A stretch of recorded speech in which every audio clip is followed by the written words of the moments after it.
The husband's grand reveal. Ethan Carter had always been a man of quiet patience. He was the type to let others take the spotlight, to avoid conflict whenever possible.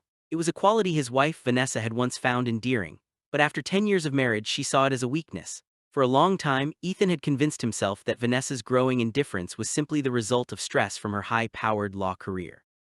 He had worked 2 jobs to support her through law school, taken care of everything at home and sacrificed his own dreams so she could chase hers.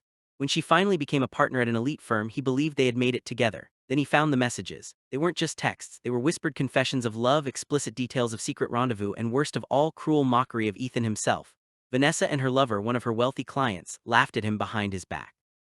Called him a simpleton, a placeholder husband, a man too naive to see the truth. Ethan did see the truth, and for the first time in his life he decided that patience wouldn't serve him anymore. Justice would. The plan. Ethan spent months carefully collecting evidence. He knew a direct confrontation wouldn't work. Vanessa was a skilled attorney trained in manipulation and deception.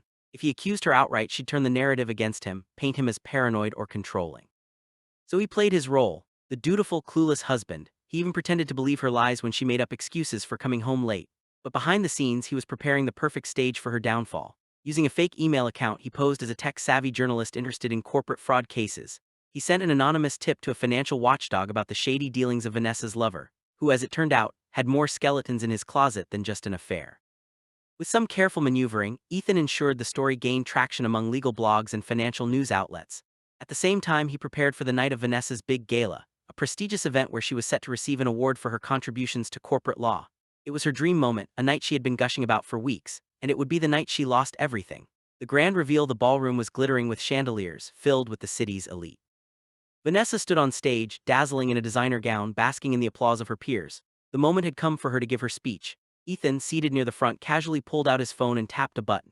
The massive projector screen behind Vanessa flickered, then changed. A series of images appeared, screenshots of Vanessa's texts with her lover. The audience gasped, but Ethan wasn't done. Next came financial records, transactions linking Vanessa's lover to illicit business deals. Evidence suggesting that Vanessa, too, might have been complicit in covering up legal violations. Vanessa turned to look at the screen, her face draining of color. The murmurs in the room turned to outright whispers. Then the final blow, an email from Vanessa herself, laughing about how she had Ethan wrapped around her finger, how he was too dim-witted to ever see the truth. Silence. Then the sound of a dozen cameras clicking, reporters already typing furiously into their phones. Ethan stood up, buttoned his jacket, and walked toward the exit. He didn't need to see what happened next, he already knew. Aftermath. By the next morning, Vanessa's career was in freefall. The firm had placed her on immediate suspension pending an internal investigation. Her lover, now under intense scrutiny, had fled the country. And Ethan was free. As he sat in a quiet coffee shop sipping his espresso, his phone buzzed. A message from a journalist he had befriended during his research. "Got the full story? This is going to be huge. Any comment?" Ethan smiled. He typed back 2 words, "Justice served."